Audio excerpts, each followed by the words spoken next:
Greetings everyone, Keith Schweigert here from lanksports.com with your 2-minute drill for Friday night's LL League Section 1 battle between McCaskey and Warwick, which will kick off at 7 p.m. in Lidditz. McCaskey accomplished a rather dubious feat with last week's 41-12 loss to Penn Manor. It's the kind of feat that no team wants to be associated with. That was the 17th straight loss for McCaskey, the longest losing streak in school history dating all the way back to more than 30 years to the mid-70s. The Tornado is 0-6 overall this year and 0-3 in Section 1. The only good thing that can be said for them is that the players are still buying into the system that Coach David Gibbons is preaching. They've been competitive in just about every game. Last week was kind of a step back for them, but until last week they had led in each of their 5 previous losses, so they just haven't found a way to put together 4 solid quarters of good football.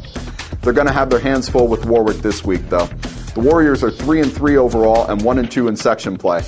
They're likely out of the section title race at this point, but they're still very much alive in the chase for a Quad A playoff berth in districts. But their margin for error is shrinking. Last week they got knocked off by Reading 35-28. They really can't afford too many more losses if they want to make the playoffs. Warwick's offense presents a challenge for opposing defenses because you really don't know what you're going to get. They can do both running and passing equally well. They average 152 yards per game on the ground and 151 through the air, so they're pretty much even-steven. They have a 3-headed monster in the backfield. Chris Schaefer, Andrew Newsom, and Jeremy Breland are the running backs. They've combined for 897 yards and 11 touchdowns, so they're all very potent. Schaefer's the main workhorse, though. He has 370 yards and 8 touchdowns on 86 carries, so he's the guy you want to look to stop first.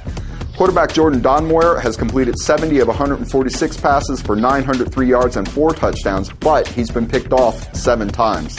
His top receiver is Matt Dissinger. He has 336 yards and a touchdown on 30 catches. This game's going to come down to how well Warwick's defense can match up with McCaskey's skill player and how well the Tornado's defense can hold up against Warwick's balanced attack.